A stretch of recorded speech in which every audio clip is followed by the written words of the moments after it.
mainit na usapan sa social media ang di umano'y bagong nagpapakilig kay Miss Universe 2018 Catriona Gray.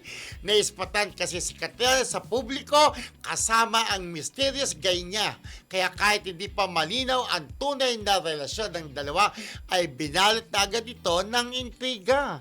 Totoo ba yan? Meron na daw bagong nagpapatibok ng puso ni Miss Universe 2018 Catriona Gray. Yes, pero kung meron naman, it's about time na may love na ulit siya kasi last hit sila naghiwalay ni Sam Milby, di ba?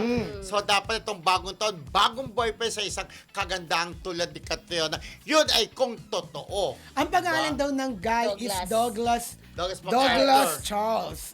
Douglas Charles. Parang At least foreigner. Mistiso din eh. Mistiso diba? rin ang Mistiso, gwapo. ang gwapo. Oo, Alam mo sobrang po, gwapo. si Sam Milby din naman, alam naman natin mistiso at gwapo, di ba? Mahilig siya sa gwapo at mistiso. Diyos ko, friendship.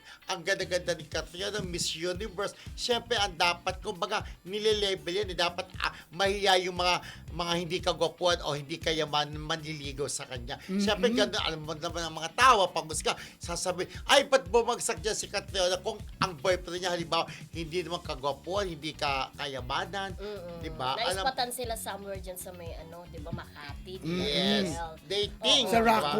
Rockwell. Pero syempre, wala pa namang confirmation galing kay di ba? Kay Catriona. Pero mukhang daw, sweet daw, ha? At saka, ang gwapo talaga ng guy. Nakita ko yung mga pictures niya, ha? Si Douglas, Oo, di ba? si Douglas. Mistiso. Naku, hindi siya magpapahuli kay Sam Melvin, no? Correct. Correct. At sana magka-love life na siya pagpasok ng taon. True. Okay.